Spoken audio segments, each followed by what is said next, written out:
And we're seeing some protests and counter-protests, clashes happening, including outside a four-star hotel in East London where illegal immigrants will be housed. Here is a Greens councillor and a protester having a debate that got rather heated. There are no safe and legal routes for refugees to come to this country. This is the only way they can come here. It's on a boat. We have a lot of stakes in the conflicts and the climate crisis that causes people to be refugees and have to come to another country. They're not choosing to leave their country at their home, their children, their parents. Children, about children. Excuse me. Douglas, the anger is palpable there. People are fed up. They've had years of this from the Tories, the supposed Conservatives that govern like Labor, and now we've got a Labor government who seem to be governing like the Greens. Yes, they simply forget always who the people are that they're meant to represent. A member of Parliament in Britain is not meant to represent the people of the world. They're meant to represent the people of their constituency and, by extension, the people of the United Kingdom. They're not meant to be the defence team for everybody entering the country illegally. It's just the most preposterous abandonment of their roles and of their duties. It's really quite straightforward in its root. The UK is not a huge country. It cannot take in all of the poor and dispossessed of the world. It couldn't even take in all of the people in the world who really do have legitimate asylum claims. It couldn't do it. It couldn't take in all of the people who would like to come with legitimate claims. There's just no way. The country would be overrun. But another left-wing MP in the UK said last week that the UK should continue this policy of allowing illegals into the country until it is overwhelmed, until the point at which the country is overwhelmed, and only then would the country need to stop. That is, as I say, that is an absolute abandonment of their duty.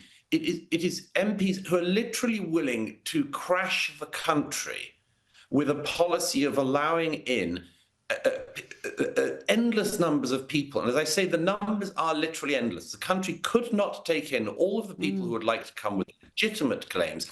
And it certainly can't take in all of the people in the world who would like to come who also don't have legitimate claims, who are the vast majority of the people currently arriving. Now, Labor are hoping to hold on to power by lowering the voting age. It's estimated they could secure 500,000 more votes at the next election if 16 and 17-year-olds are allowed to vote. What do you make of this plan, Douglas? Some argue the voting age should be lifted, but should a 16-year-old, 17-year-old who can't even buy cigarettes, they can't buy alcohol, they can't get married, should they be able to vote? No, absolutely not.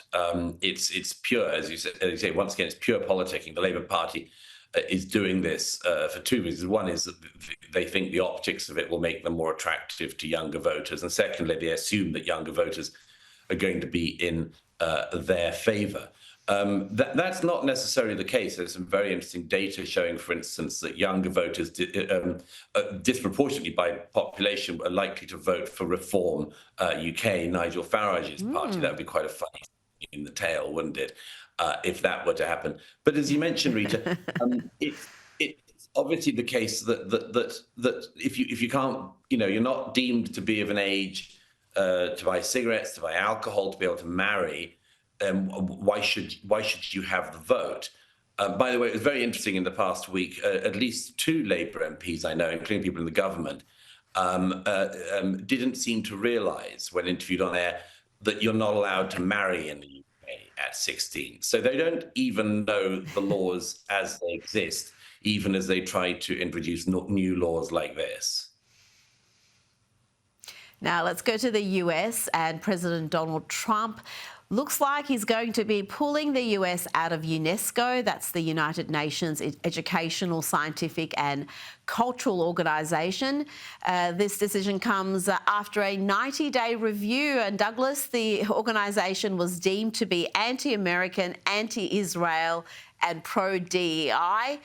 Three things that the Trump administration does not like. And it's not unprecedented. President Reagan also withdrew the US from UNESCO. What do you think of this decision? Yes, I mean, the Trump administration doesn't like anti-American international bodies. And that's something which is, you would have thought normally would be sort of quite straightforward, quite obvious, not controversial. But there are so many people, sadly, who seem to think that any organization with UN in the title must be angels, effectively. That isn't the case. I mean, there's just a fundamental misapprehension at the root of a lot of people's worldview, which is that because something is an arm of the United Nations, it must be doing the Lord's work. And yet the problem with the United Nations now and with its entities is what it's often been in the case, as it was in President Reagan's day, that the tilt of the organization tilts against America, against the Western democracies, because of the predominance of unfree, undemocratic, and tyrannical countries within the organization.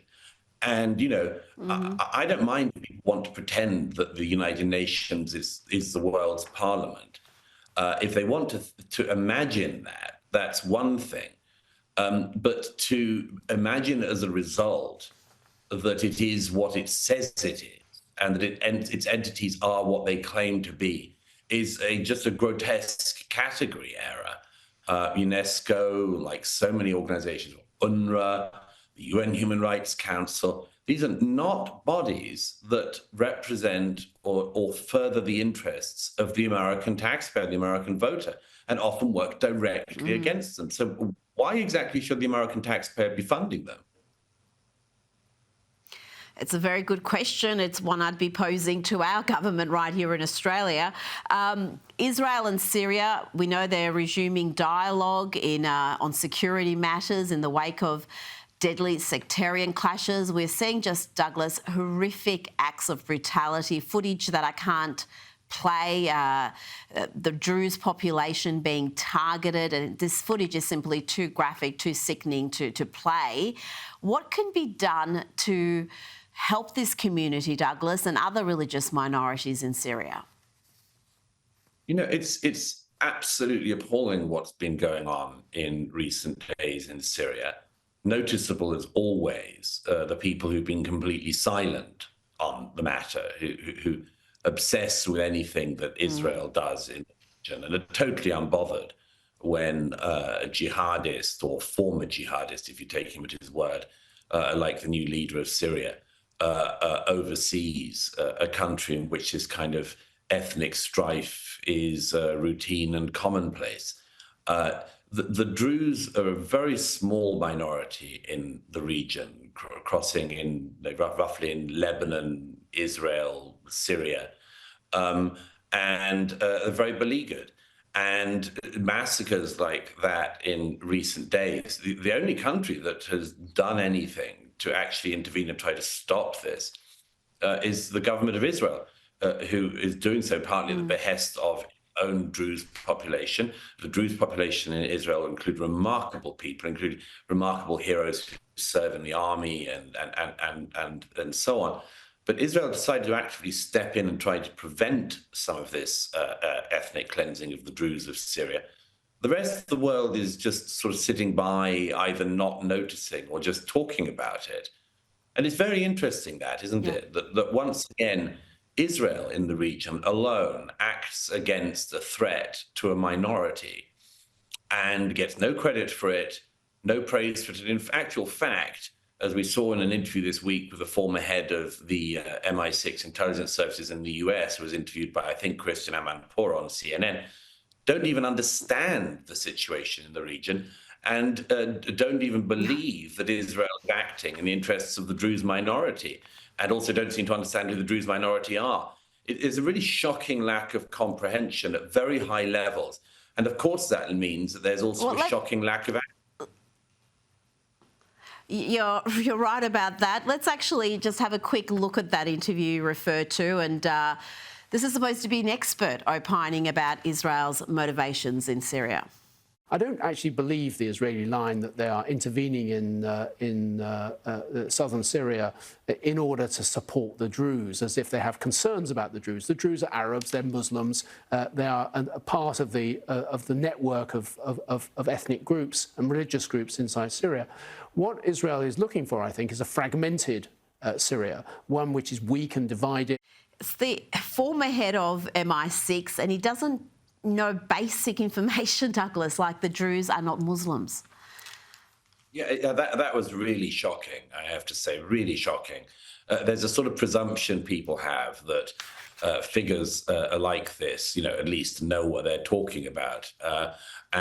Yes, I mean, he didn't. The Druze, among other things, are not Muslims by any means. And it's just and that lack of knowledge, I suppose, leads to the follow-on thing. He believes that the Israelis, who will include Druze in their own army, would not be acting legitimately in defense of the Druze minority. As for the idea that Israel wants a fractured Syria, I mean, this is just pure projection or something like that by the former head of MI6. They don't. Israel would like to live, I assume, beside a peaceful Syria that was well governed, that had peace accords with Israel, part of the Abraham Accords, and so a normalization. They don't want an endless war zone next door to them. Who would? We've seen what that means in recent years. We've seen what it means foreign proxies in Syria firing into Israel and so on. Of course. No, I mean, there's just. I've said to you often, Rita, there's this feeling in recent years that the adults have left the room. And that's still true. It's also the case many of the people who are meant to be adults, who are still in the room, turn out not to be fit for purpose. Douglas Murray, thank you so much for your time tonight. It's a great pleasure.